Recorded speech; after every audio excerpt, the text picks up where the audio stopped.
So there was a very important piece of news regarding the BlackRock Bitcoin ETF that came out a couple of days ago that you may have missed. It seemed insignificant, but I actually think it was very significant. I'm going to talk about it today, and I'm going to talk about why I believe that an approval for the BlackRock Bitcoin ETF is coming within the next month. It might get delayed until March, but not only do I think the BlackRock Bitcoin ETF is going to be approved in January, I also think many other ETFs are going to be approved in January as well. So, getting started, two Fox Business correspondents reported that the Securities and Exchange Commission, headed up by Gary Gensler, the chief hater in charge of cryptocurrency, met with several of the applicants for Bitcoin ETFs. Now, we don't know who those applicants were, and we don't actually know that this meeting took place, but this doesn't seem like the kind of thing that you would make up. This seems to be legitimate, even though it has not been independently corroborated by any of the ETF applicants or the Securities and Exchange Commission. So just a disclaimer there.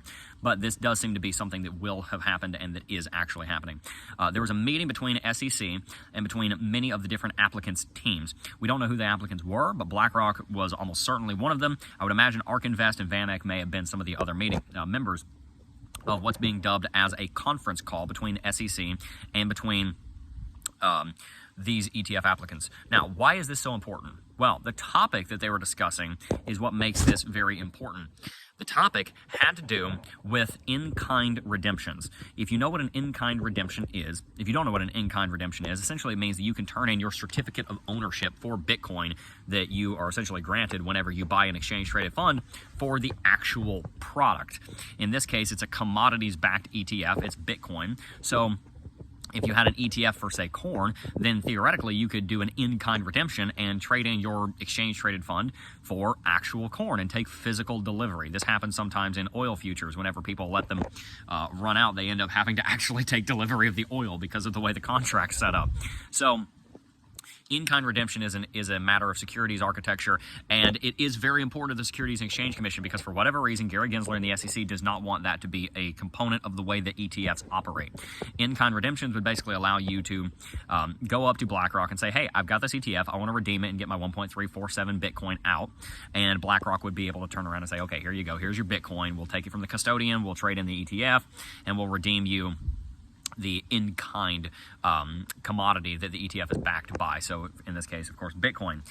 Why does that matter? Like, this seems like such random legalese nonsense. Well, there's two major reasons why this development from BlackRock is so important, from the Securities and Exchange Commission and from the ETF applicants is so important. And the reason is very simply, I think is best described by an analogy. Let's just imagine that you are watching two individuals or two companies negotiate a contract, and you not only just saw them walk in and hand the contract one party to the other and say, here you go, what do you think of this? You didn't see the one party say, no, I don't like that. Instead, what you see is that the two individuals, the two companies, are sitting there and negotiating each line of the contract. They're saying, I like this, I don't like this. We need to change the grammar of this. We need to put a semicolon here. We need to remove the parenthesis here. We need to put in an explanation of what this means there. We need to forbid this. We need to remove any possibility of this being a possibility. And we need to make sure that all our T's are crossed and our I's are dotted.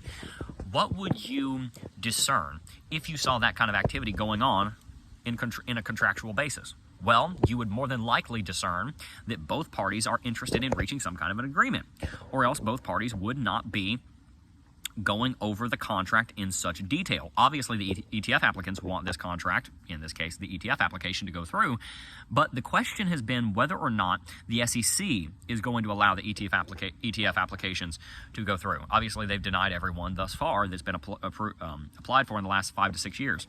But now the SEC is getting down in the nitty-gritty and debating the details of the ETF applications with the ETF applicants.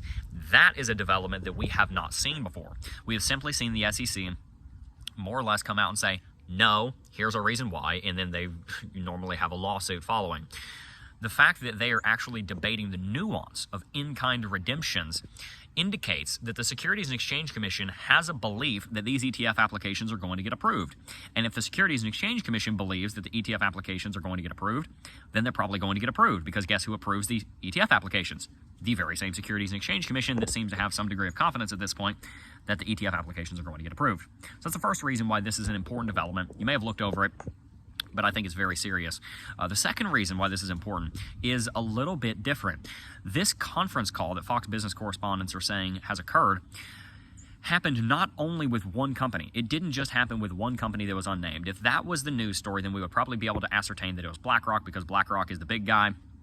With the ETF application, they're the people that you don't really say no to. The SEC has a 99.8% track record of saying yes to ETF applications from BlackRock. Only one ETF application has ever been denied for BlackRock from the SEC. Of about 600 applications, only one has been denied.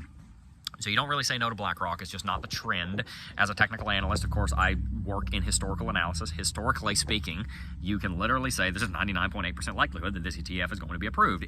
All the other factors notwithstanding. Obviously, there are other factors, so it might not be quite that high, but it is very high. This conference call was not just with one company that was left unnamed. If that were the case, we could probably assume that it was BlackRock. This conference call was with multiple ETF applicants. We don't know how many. We don't know the names thereof. We could probably safely assume that one of them was BlackRock, but it was multiple. And so think about the analogy like this.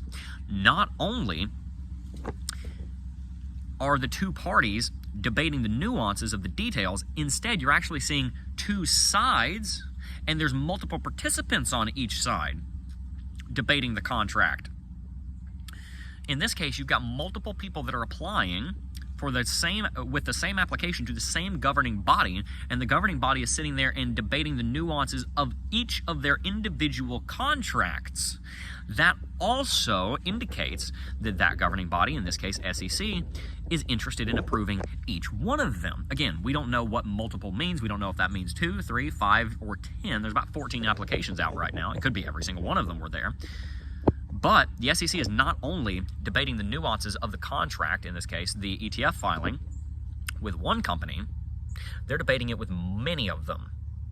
The reason that that's important is because it also points towards the thesis that we've had that BlackRock is probably not going to be the only ETF applicant to get an approval.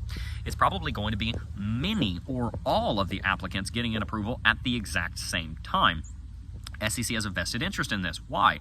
Well, Gary Gensler's chief job is to not get egg on his face because he led a poor granny somewhere into investing into the wrong project, and now she has to live on food stamps for the rest of her life. He wants to make sure that he's not going to get blamed for anything. And if Gary Gensler's SEC only approves BlackRock's ETF, then the other 13 or so applicants are going to scream foul play because, oh, you gave the ETF to the big guy and not to us. Obviously you are picking favorites, and so you get 13 lawsuits that the SEC doesn't want to be mixed up in with cryptocurrency already, because they're already in deep with Binance and Grayscale and XRP. Little bit, that's kind of in the past, but still some litigation going on there. And of course Binance and Changpeng Zhao individually, the company and the individual. SEC does not want all those lawsuits because they know they would lose many of those lawsuits, and they realize that it would just make them look like an absolute, they would make them look even more foolish than they already have. So this story is so important because it indicates that the SEC is going to approve the ETFs, and it also indicates that the SEC is going to approve many of the ETFs coming in January, or maybe a few months after that, but probably in January, towards the beginning of the first deadlines that are coming up on many of these applications. And that's going to be very bullish for the market. Why, though? Really quickly, I just want to explain why an ETF application is so important. Because many people are saying, oh, on-ramp, great. But let me just explain one more reason why ETFs being approved. A little bonus for you here after the main topic's done. Why it's so important that these ETFs get approved. When these ETFs get approved, many companies are already saying that they're going to allow them in their company's 401k, their pensions. Obviously, people can buy it in their individually managed IRA, in their individual retirement accounts.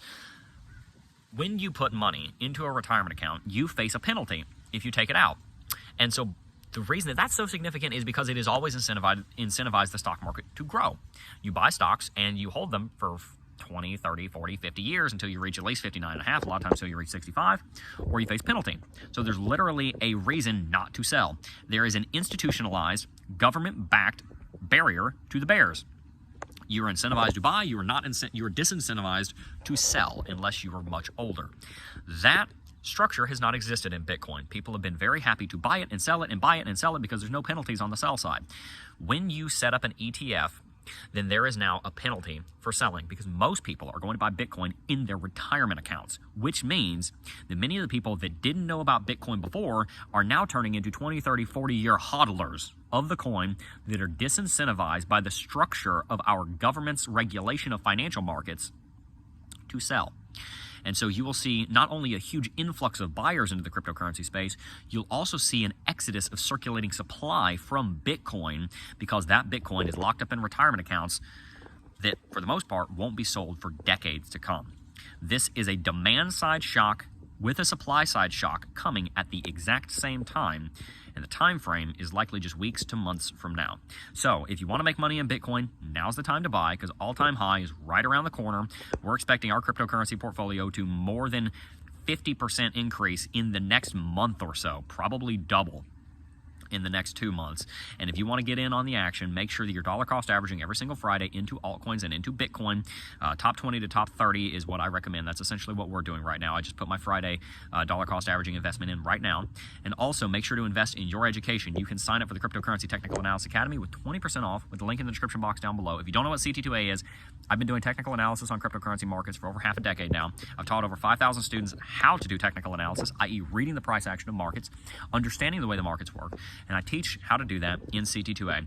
We've had a ton of people signing up for CT2A lately, and I would love for you to be the next one. You can get it with coupon code Christmas 2023 with the link in the description box down below and save 20%. Merry Christmas, my friends. I will not be doing Coffee and Crypto on Monday or Tuesday in observance of Christmas. I will be back on Wednesday. There will be a video that I'm about to record right now going up on Tuesday, so stay tuned for that. Merry Christmas, Happy New Year, Happy Holidays, all of that, and peace.